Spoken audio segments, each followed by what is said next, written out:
Hello, my fellow readers. This is iDarkSymphony777 with another fanfiction review. As always, a link to the story will be in the description below. Please like the video, subscribe to the channel, click on that bell for notifications, leave a comment in the comment section below on your thoughts of the story, and finally, this is my opinion. My opinion is not indicative of everyone in the world, so please respect that. So, the story I am doing a review of today is Final Fantasy VII Lifestream Book 1 by Axel Firestorm. It is a Final Fantasy VII fanfiction, and it is essentially a novelization. Not really. Spoiler alert, this ain't a novelization. It really isn't.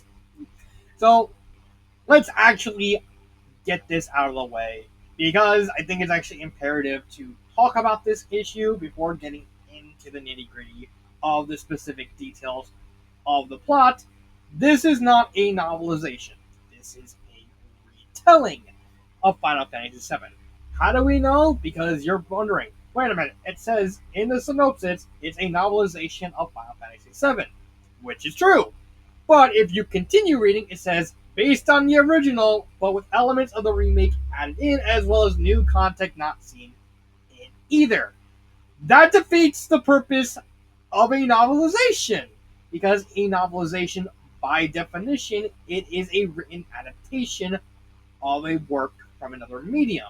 In essence, it's supposed a novelization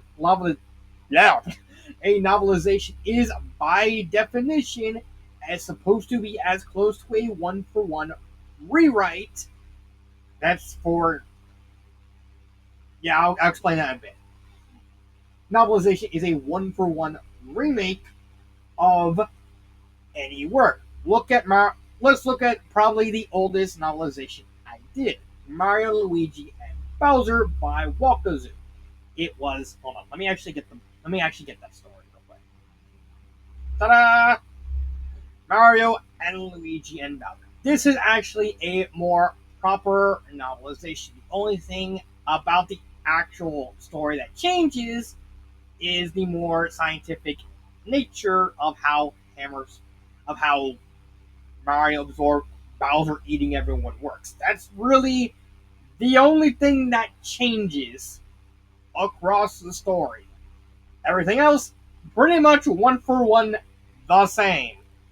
So, you get to here, and, well, you get a lot of stuff that changes, a lot of stuff that is specific to the remake, which, if you actually played Final Fantasy VII Remake, is not it's remake in the literal sense, because for some reason, in this era of doing remasters and remakes of games, this one decides to be very meta and have its plot literally be Sephiroth trying to remake, i.e. rewrite, the events of the original Final Fantasy VII to basically make sure he guarantees a victory. And that is fine in the context of a video game, because it's using remake in the literal sense. Cute. And I like it. However, but with this, it is not a novelization. It's a rewrite. But you saw novelization or rewrite. Yes, because by definition, a novelization is technically a rewrite. So most people who describe novelizations and trying to separate them from a rewrite usually tend to define rewrite for novelization as something completely different because of that distinction. This is lying. This is essentially a misnomer of the sorts. Now, I don't remember right, but I think there was another story I reviewed some time ago that basically also lied. I wonder what was. I can't remember it off the top of my head the last time this happened. Jokes aside, there is a very clear difference between Lifestream, as I'm going to colloquially call it, and Forged Destiny. For all intents and purposes, in Forged Destiny, the specific lie, i.e. shipping Ruby and John, is very minor in the grand scheme of the story. There is so much wrong with that story that switching from one ship to another is very, very minor in the grand scheme of it. When there is so much worse with it, to the point that really only that specific lie only really becomes a problem to the shippers. But with Lifestream, you're completely lying about the entire identity itself of the story. You can't say it's a novelization and then go admit that, oh, I'm going to be using elements from the remake as well as original stuff to justify everything. That's not a novelization. That's a rewrite. Actually, just make that clear. Ah, and even worse, this is more of a novel. This is a closer novelization to a remake, which is a completely different story than the original. Because for one, in this story, Jesse is like the second main character next to Cloud. In the original Final Fantasy, Jesse's literally just a nothing character who dies within like the first couple hours of the game. She gets nothing. She is more important in the remake. But she still dies.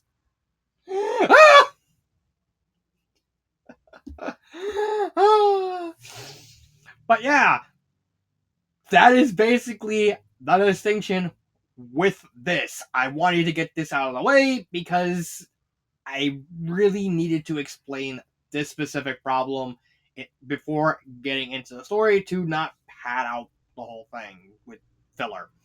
So, what is the plot? The plot is basically covers the entire very beginning of Final Fantasy VII.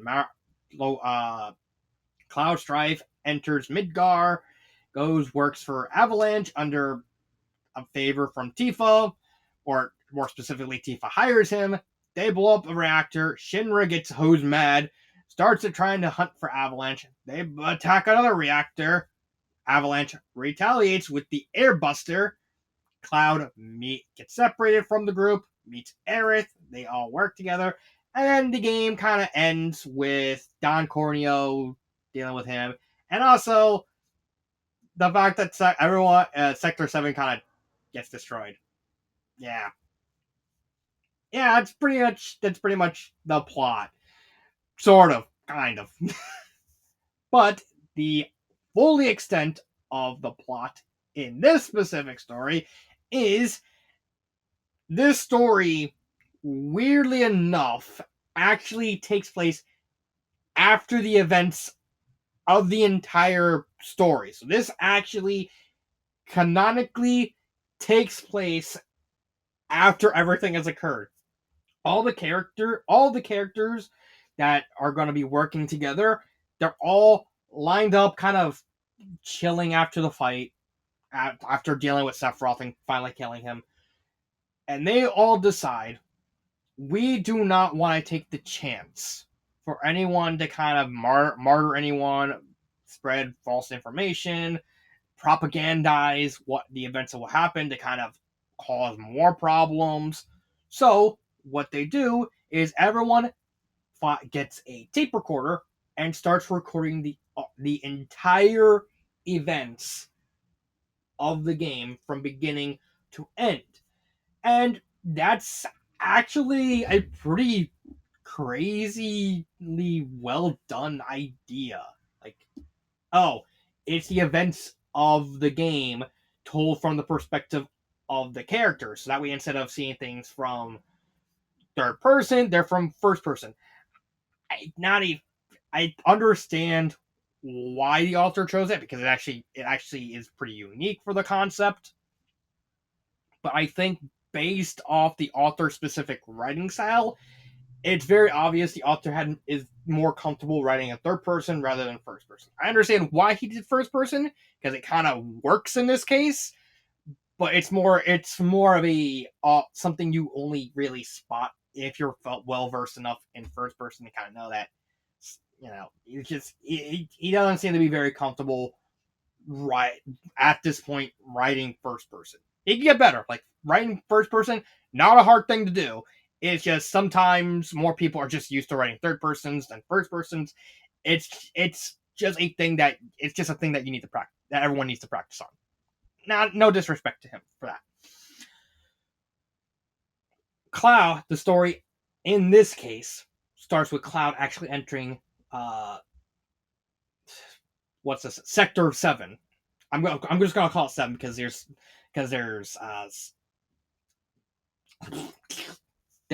Sector 7 and then there's the slums of Sector 7. So I'm just gonna call it the whole thing Sector 7. Cloud shows up early from Sector 7 and meets the event people of Avalanche, minus Barrett for a little bit, because Barrett is like, yeah, I don't trust him. Why? He's a soldier. And they kind of get off at the wrong foot. Cloud runs into Tifa, they catch up, they meet. Then Cloud sees Jessie being followed by a bunch of thugs. He goes to save her. Jessie falls in love with Cloud, as you do with love at first sight. Manages to eventually romance. So basically, Jessie and Cloud hook up. And the story kind of follows normally from there, with the small exception that Jessie is way more important to the story than she normally is. But for pretty much the bulk of it, it's literally just the very beginning of Final Fantasy VII. I don't really need to say anything about that. You can literally just look up a game, like a Let's Play. It's not that long. Well, the whole story is, but the whole part with Sector 7 that's not really that long. Eventually, we actually get a major change in the events. I'm only going to talk about the end at the end of the story. Canonically, Jessie, Biggs, and Wedge die at the pillar. Right before the whole thing collapses, Biggs and Wedge survive. Jessie's fate is actually left ambiguous because the story kind of implies that she might be dead, but also it kind of implies that she might be alive. It's really up in the air, basically, what happened at the end of the story. Shinra was expecting Jessie to try and deactivate the bomb, so they had a black box installed to it. It doesn't say black box, but I'm going to the assumption it's a black box, i.e., Dead Man Switch. That if Jessie specifically disarms it, this one activates and just sets everything off immediately. Jessie manages, in a panic, tries and deactivate it, gets short circuited. Then the pillar collapses, and the part where she's kind of collapsed on falls away from everyone. So it's really up in the air on what her fate is. Don't know for sure, but yeah, that's more or less the plot. I don't know what's going to happen in the second story. For all I know, the second story could deviate more from the key events of Final Fantasy VII. It's unknown at this time because I haven't read it. There is also the very important factor that Jessie Raspberry is a massively important character of the story, to the point where the author actually has a spin-off, which is basically goes into Jessie's backstory. I'm gonna at least lightly touch over it when I get to Jessie. But as a plot on its own, it's not bad. I like the core premise behind the story, with everyone basically recording their trying to get as blunt as possible. Even the whole first person being mostly blunt fits the characters. Tifa's a very blunt person. Barrett's a very blunt person. Cloud is a very blunt person. Even the characters at the end, knowing the context of that happens at the end, which is Reeve, Kunsel, and Lena. Don't know why Lena was first person. I honestly don't know why. They're very blunt, which kind of fit. Which at least with Lena and Kunsel, it kind of fits their personalities. Reeves was slightly more technical in the whole thing and slightly more introspective. So there were very minor differences between the characters. Like whenever the story focused on Barrett, it would actually the writing style would actually change to fit his more streetwise way of speaking. So like, all right, I it's a very neat little detail. I don't have anything wrong to complain about the plot as a whole. What I do have a point to complain about is Jesse. Jesse is a black hole suit. So this one, okay, so this issue kind of requires an explanation. What is a black hole suit? A black hole suit is not really common type of Mary Sue. It is black hole suits fall under the Mary Sue archetype, under the Mary Sue umbrella. Black hole suits are specific in that they're a sort of weird metaverse variation of favoritism, where the author constantly tries to bring attention to that specific character. They're the focus of the world. Everyone kind of bends around. Even like reality itself kind of warps around the character. Everyone starts getting out of character, talking about to bring up the character. Everyone starts. The character is constantly brought up. The character is constantly like it's a really gray area of Mary Sue because you can have a fully complex character, a fully three-dimensional complex character, and still be a black hole Sue. For example, Jessie is technically falls under this. She has a really intriguing character that, while is more of a scratching the surface, because this story is kind of expecting you to go from this story to the reflection stories, which are basically stories told from Jesse's perspective. They're basically stories specifically for Jesse Raspberry. And that's fine. I think that serves a purpose for for Jesse in the grand scheme of things. Getting her to know this different interpretation of Jesse and kind of digging into her, making a whole separate story to dig into her backstory. That is fine functionally. It requires some homework, but it's like, okay, fine. I can deal with that. What is an issue with Jesse's character is the fact that no matter what happens throughout the story, she is constantly mentioned by everyone, even if there is no plausible reason for her to be referenced. Because when they go to when they're cleaning out the homes, Cloud's thinking of Jesse. When they're dealing with the Shinra reactors, they're thinking of Jesse. When they're dealing with Don Corneo, thinking of Jesse. When they're dealing with the whole plate collapsing, like there's 50,000 people dying. All everyone could think of was like, oh, we gotta save Jesse. And it's something I actually didn't notice at first. Like, this is something you don't really notice at first with how often this happens, but it's something that once you do notice it, you just keep seeing it. It's something that you don't notice at first, but once you notice it, it stays there. You stay noticing it. There is, across the entire story, just so many times where they reference Jesse. Either they vaguely mention her, like with Don Corneo, where they reference Firebrand, which is this mysterious girl that just randomly showed up at Don Corneo's house, threatened him with a grenade, and got out. Oh, it was Jesse. Aerith is friends with some random girl. Oh, it's Jesse. Everyone is like friends with this random. Oh, this Shinra has some connections with some random person. Oh, it's Jesse. It's always Jesse. And anytime something happens, Jesse always seems to be able to rapidly not have trouble with. Like, everyone can have trouble. Everyone has trouble except for Jesse. That doesn't mean Jesse is a bad character. In detail of this story, just in the story alone, we find out she was an actress in Loveless, which was a detail from the remake.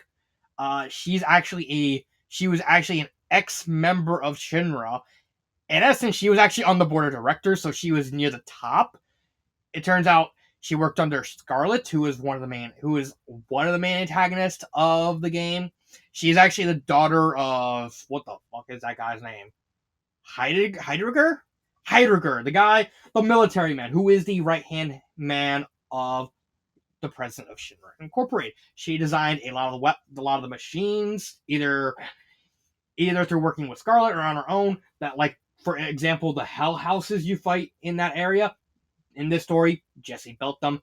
Airbuster, which I mentioned earlier, she built the Brooklyn's for them. Scarlet actually built the robot herself, but Aerith, not Aerith, Jessie actually built the prototype, actually made the blueprints for it. So Jessie has her hands in a lot of stuff, and the reason why she joins Avalanche in this story is she finds out that her father murdered her mother. Now, it never really mentions in the story what specifically happened. More likely, it's probably going to be either later in Lifestream or in Reflections, unknown.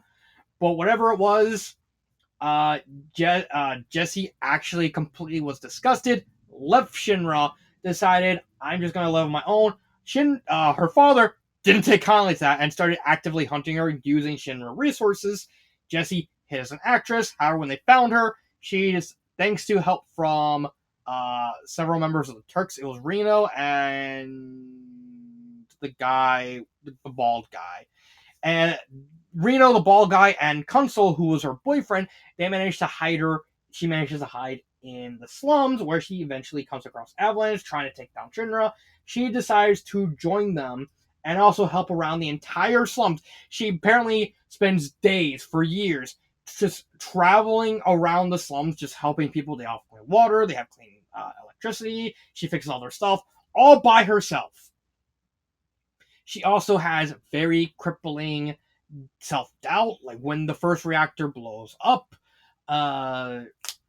Shinra actually massively amplified the explosion, so tons of people die, and they blame it on Shinra, and they blame it on Avalanche.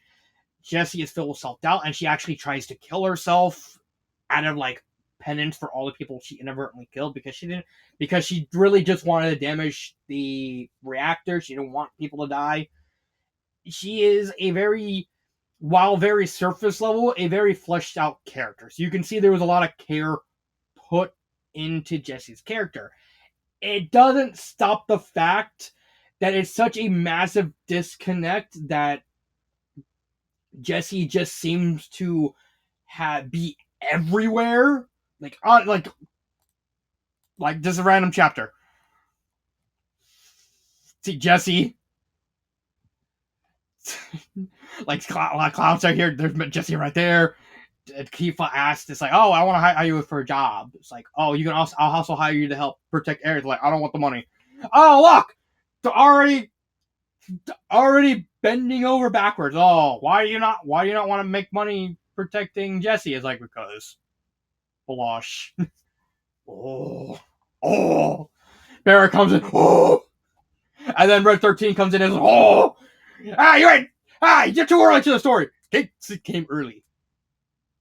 All right. Oh yeah, Kate actually shows up early in the story. He shows up at the end, so he's probably gonna be relevant earlier than the Gold Saucer. I think does Kate come as the Gold Saucer? I don't really remember. Point is, as the story goes on, Jessie the story keeps warping back to Jessie in incredibly more obtuse and intrusive ways, to the point where it's just, you can't go a paragraph or two without seeing Jessie's name. Why? That is so annoying. That is very distracting. It's also completely shatters the suspension of disbelief, because, again, once you notice it, you can't unnotice it. It's just a issue all the way around. You can't unsee it. The rest of the characters are pretty fine as well. I don't really have a problem with the rest of the characters, because since it's a novelization, all the other characters kind of keep close to each other. There is a neat little moment with Barrett where, Barrett doesn't really trust Cloud, because, of course, Barrett doesn't really trust anyone who works for Shinra. Doesn't trust Cloud because he worked for Soldier, which was Shinra. And then he completely loses trust in Jessie once they inadvertently reveal that she worked at Shinra. and he just there's several chapters where he just refuses to talk to her. He's like, I want to talk to you. Wait, hold on, that punching bag. And he like completely doesn't trust Jesse. But then he randomly trusts Jesse at the end of the story.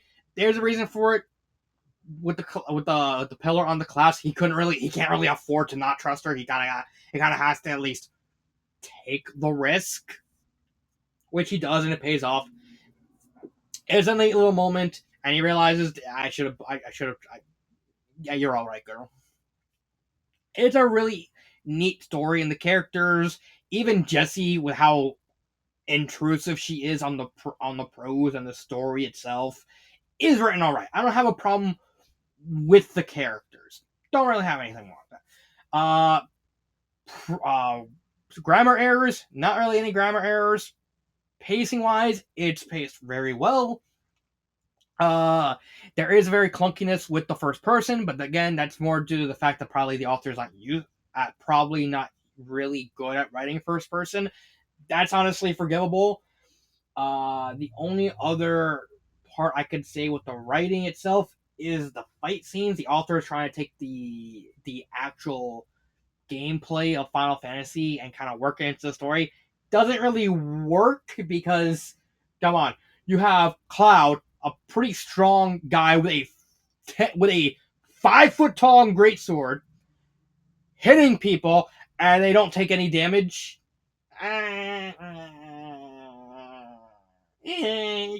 There's only so much you can stretch, but again, the whole design of the Buster Sword you can kind of just nick people with a tip. So, you can get something with like a finagling it or a loophole or something like that. It's a minor point because there's not really a lot of big protracted fight scenes. Usually, whenever fights happen, it's usually done like a couple sentences or nothing bad. It's trying to be like the games.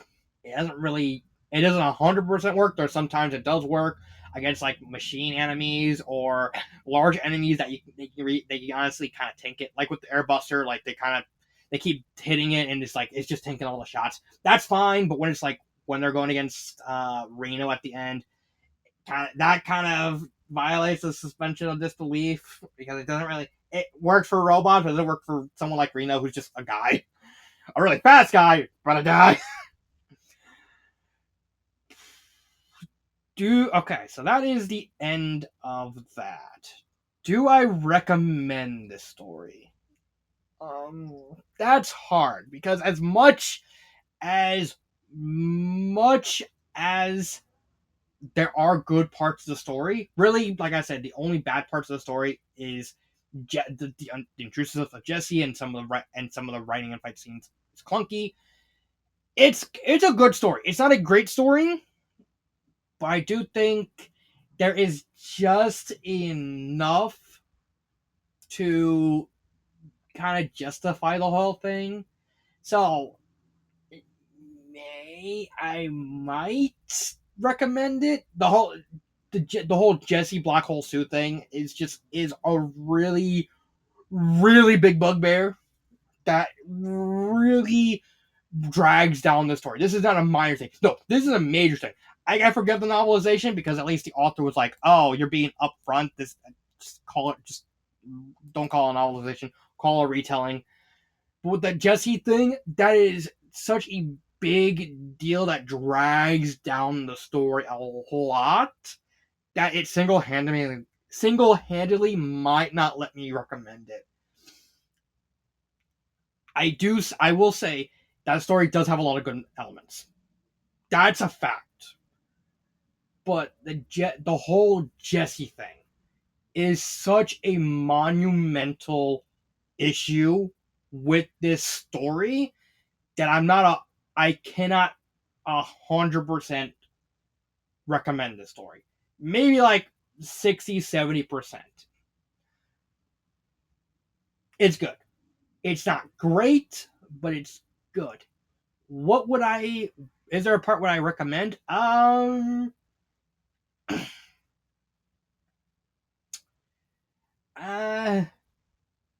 Not really.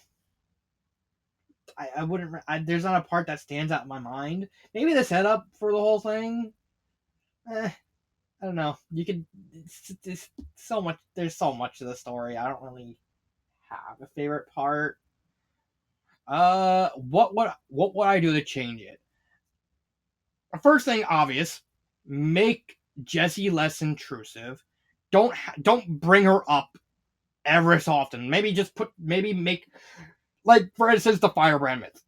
Make Firebrand just a random, like, an actual myth, and don't make it actually Jessie. I'm okay with. Or if you're going to have Jessie have this big a sense of backstory, kind of have it stretch across the entire series, or have the bulk of it done in her stories, since she's supposed to be the focus of the reflection stories. So it kind of makes more sense to kind of focus on all that.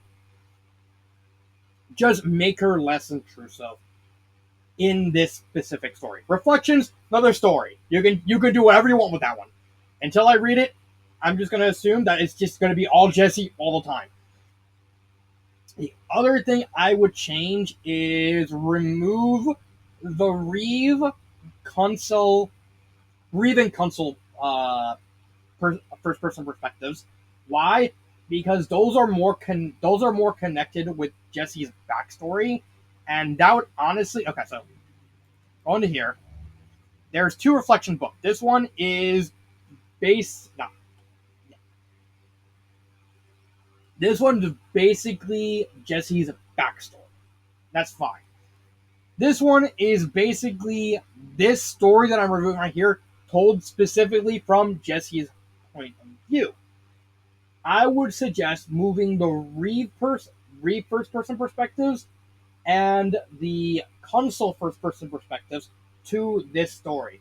If you want, you can keep Lena and also switch Consul with Kate Sith, kind of have him be his own thing, do his own thing, and kind of leave these parts ambiguous to kind of. It would also kind of better incentivize reading this story because it's like, oh, Consul goes to fight. Now I remember Rude, but he comes back. Oh, like they're fighting. The final fight in the story is Cloud, Tifa, and Barrett against Reno at the top of the pillar, and then Rude joins them. It's like how better would it be? Is like when they come across Rude, he's already beaten up because that's what actually happens. He fights Consul and he's like already wounded when he shows up. It's like you're wondering what happened here, and then you read Reflections book 2, and you find out that Consul basically kicked his ass. He basically tore him a new one. That could have easily been its own thing. And again, it more directly connected to Jessie specifically, so I kind of think certain characters should only be told from first person in the Reflections book, in the Reflection stories, rather than the main stories. Again, there is an out to this because the story kind of implies that Consul and Reeves are going to join the crew, so there's probably going to be a bigger party rather than the crew we get. I don't know whether or not they're going to get like Jess. I don't know whether or not they're going to get everyone else. I don't even know what's going to happen to Aerith because they survived, but Aerith kind of had. Honestly, it would be a kick in the teeth if I read and they get to Aerith's death and Aerith survives. Because like the whole reason they beat Sephiroth is the fact that Aerith has to die in order for Sephiroth to lose. So I don't know what's going to happen there, or if the author is going to finagle it at the end with like Aerith surviving and Sephiroth still finding some way to lose. And I don't know how that's going to go. All right, well, that is Final Fantasy Lifestream Book 1. It's a neat story. It again just why you gotta be everywhere? You're hot, but you're not that hot. I don't have anything more to say about the story. I think it's fine. I think for all intents and purposes, it's a good enough story. This has been Dark Symphony 777, and